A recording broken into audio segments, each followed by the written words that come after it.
What's up guys, we're doing a huge giveaway. We'll be giving away random prizes in random TPS videos. It could be anything, gift cards, PlayStations, $500. I mean hell, you might even get a new car, who knows. All you have to do is tune into TPS to find out. Again, it will be totally random which videos we'll be doing giveaways in and what the prizes will be. So tune in to find out. Then follow the directions we give you in those videos with the giveaway in order to qualify. Hopefully you'll be rolling away in a BMW. Good luck TPSers.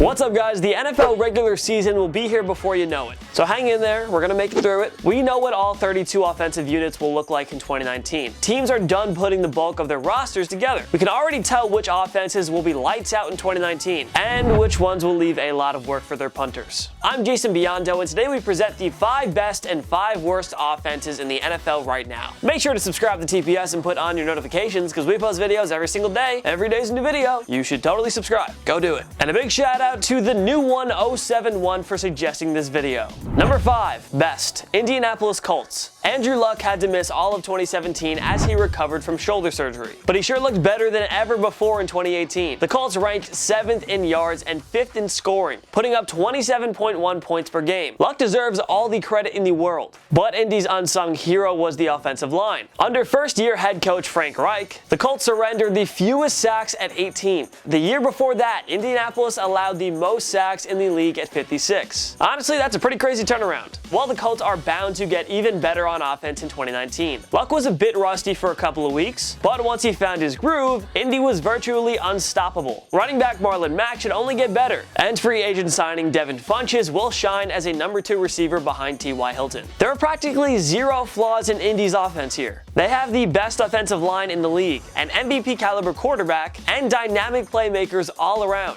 This could very well be the league's highest scoring team in 2019. Number 5, worst, Arizona Cardinals. Alright, there's no sugarcoating it. The Cardinals offense was a horrible mess in 2018. They finished dead last in both yards and scoring offense, putting up just 14.1 points per game. Yikes. The good news is that the Arizona offense can't possibly be that bad again. Kyler Murray, the first overall pick in 2019, will obviously be an upgrade over the Sam Bradford and Josh Rosen duo. Murray will struggle aplenty in his rookie year, because that's just what rookies do, especially behind that terrible O-line. But with Larry Fitzgerald, Christian Kirk, and David Johnson on his side, the reigning Heisman Trophy winner won't be lacking in playmakers. Hard to see Arizona's offense being this bad again in 2019, given the amount of talent on that side of the ball. Still, there are lots of question marks about how Murray and rookie NFL head coach Cliff Kingsbury will adapt at the professional level. It'd be pretty cool if they just click and hopefully they do well. That's why we can't give them the full benefit of the doubt. Number 4, best, Philadelphia Eagles. The Eagles used their efficient and high-flying offense to win Super Bowl 52, but injuries to key players led to a bit of a down year in 2018. Carson Wentz was slow to recover from a torn ACL, and he was shut down late in the season to nurse a back injury. On top of that, running back Jay Ajayi suffered a torn ACL in October, leaving Philly without a number 1 running back, and top wide receiver Alshon Jeffrey was sidelined for 3 games. Well, expect the Eagles to regain their swagger on offense in 2019. Wentz, playing behind one of the league's best offensive lines, is now recovered and healthy.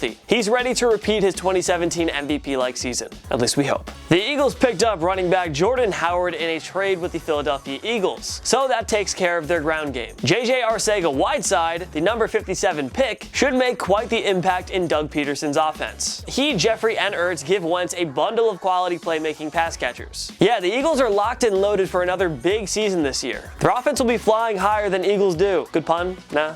Okay, moving on. Number 4, worst, Cincinnati Bengals. There was a time when the Bengals had one of the game's most productive offenses, but that was a long time ago. Andy Dalton is regressing every year, and the Bengals haven't done a whole lot to rebuild the offense around him. We're waiting for John Ross to break out, and for tight end Tyler Eifert to regain that 2015 Pro Bowl form, and for somebody not named AJ Green or Tyler Boyd to start making plays. The Bengals were middle of the pack in scoring during the 2018 season, but we just can't see how they'll get better in 2019. The other 3 teams in the AFC North boast championship caliber defenses and should feast on this leaky Cincinnati offense. The Bengals drafted signal caller Ryan Finley in the 4th round, so head coach Zach Taylor won't be afraid to pull Dalton if need be. The latter is facing a make-or-break year in Cincy. We expect him to continue regressing. And hey, maybe ownership and management will finally move on from Dalton. If they can do it with Marvin Lewis, they can do it with Dalton. Number 3, best. Los Angeles Rams. All it took was the hiring of a young head coach named Sean McVay to turn the Los Angeles Rams around. Quarterback Jared Goff has gotten better each year through his young career. The Rams had the NFL's second best offense in terms of both yards and points. They destroyed defenses with 421.1 yards and 32.9 points per contest. That was all while Goff battled Patrick Mahomes and Drew Brees for the MVP award. The Rams have the best three-headed monster at receiver in the NFL, with Robert Woods, Brandon Cooks, and Cooper Kupp. It's a shame the latter suffered a season-ending ACL tear, because he definitely would have made a difference in the Rams' Super Bowl 53 loss to the New England Patriots. But the Rams will be a prime Super Bowl contender for many years to come, and it'll be thanks in large part to their offense. Goff is growing into an elite QB. He has 3 stud wideouts, and we can't forget the game's most dynamic running back in Todd Gurley. The Rams will continue to drop the hammer on defense in 2019. Expect another monster year from Goff & Co. Number 3, worst. Washington Redskins. The Redskins offense was playing just fine up until Alex Smith suffered a gruesome leg fracture that ended his season. On the bright side, future Hall of Famer Adrian Peterson powered the ground game with 1,042 yards and 7 touchdowns. Still, there's not a whole lot to like on this offense. The Redskins lost their top wideout Jamison Crowder to the New York Jets in free agency. Tight end Jordan Reed hasn't been able to build off his 2015 breakout year. Terry McLaurin, the 76th overall pick, is under pressure to perform right away. And of course, we don't know if Smith or Colt McCoy will play in 2019. Journeyman Case Keenum isn't going to be a hero, and it'd be foolish for them to rush rookie Dwayne Haskins. But then again, it's the Redskins, and we all know what they like to do with their QBs when they're young. There just aren't enough playmakers here, and the quarterback situation is one giant question mark. Number 2, best. New Orleans Saints. If it weren't for Patrick Mahomes, Drew Brees would have won the MVP award for the first time in 2018. Oh well, all he did was become the NFL's all-time passing yards leader, and led the Saints within 1 missed pass interference call of reaching Super Bowl 53. Oh god,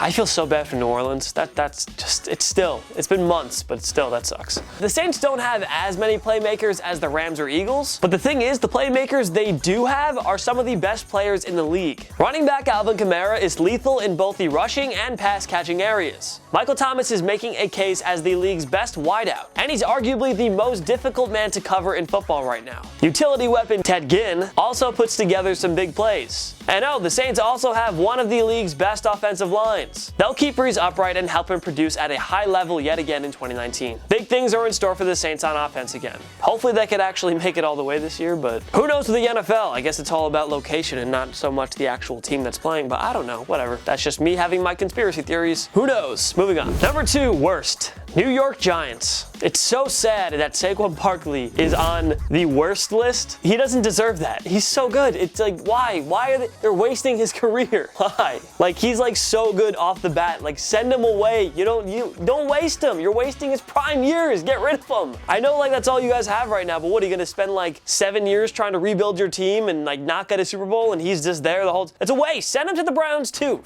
F it. Like, honestly, at this point, guys, what do you have to lose? Except for like the league's best running back, but I don't know. The G-Men actually ranked middle of the pack in both yards and points during the 2018 season, but we're expecting plenty of regression here. For one, the Giants traded top wideout Odell Beckham Jr. to the Cleveland Browns in a blockbuster deal. We'll see how that trade works out for New York in the long haul. But simply losing a world-class pass catcher like Beckham is really gonna hurt the team's production on offense. The Giants' O-line remains a terrible mess, and they deserve even more blame than Eli Manning. Speaking of Eli, he's entering his age 38th season and continues to regress more and more each year. And yet the Giants are staying loyal to him for reasons unknown. As I said, they have one of the game's most electrifying running backs in Saquon Barkley. But that's not enough. Sterling Shepard isn't a #1 receiver, and we can't see Golden Tate producing with the Giants following a frustrating tenure in Philadelphia. It'll just be another unproductive and lackluster year for the Giants in 2019, especially on offense. Number 1, best. Kansas City Chiefs. It's simple. Patrick Mahomes was the NFL's MVP in 2018. The Chiefs finished #1 in yards and points, averaging 425.6 and 35.3 per game respectively. So why should we put anybody else on here over the Chiefs? Mahomes threw 50 touchdown passes and should have led KC to its first Super Bowl appearance in a half-century. But oh, the defense just had to let him down in the AFC Championship game. Damian Williams was a perfect replacement for the released Kareem Hunt. And with Robert Rob Gronkowski retired, we can officially call Travis Kelce the best tight end in the NFL. Sammy Watkins also had some big games for the Chiefs, coming through in the AFC title game while the New England Patriots took away Tyreek Hill. Watkins has the ability to take over for the troubled Hill as the Chiefs' #1 wideout, should that be necessary. So yeah, we can't really put anybody else on here over the Chiefs. They have the game's most complete and dynamic quarterback, as well as the best tight end, a powerful ground game, and a plethora of quality pass catchers. KC will be an offensive juggernaut yet again in 2019. Number 1, worst, Miami Dolphins. Only the Cardinals put up fewer total yards in 2018, and the Dolphins finished 26th in scoring offense with 19.9 points per game. And yet it's hard to envision Miami getting better on this side of the ball. The team finally moved on from Ryan Tannehill, trading the 2012 first rounder to the Tennessee Titans. They swung a trade for Josh Rosen after the Cardinals decided to take Kyler Murray. Miami has its QB of the future. There's going to be growing pains for Rosen in 2019, but eventually he's going to grow. This team also cut slot receiver Danny Amendola and lost Angels veteran Frank Gore in free agency. We should mention Amendola was their leading wideout in 2018. Kenyon Drake remains this team's only reliable playmaker on offense, and he might not even be a true #1 back.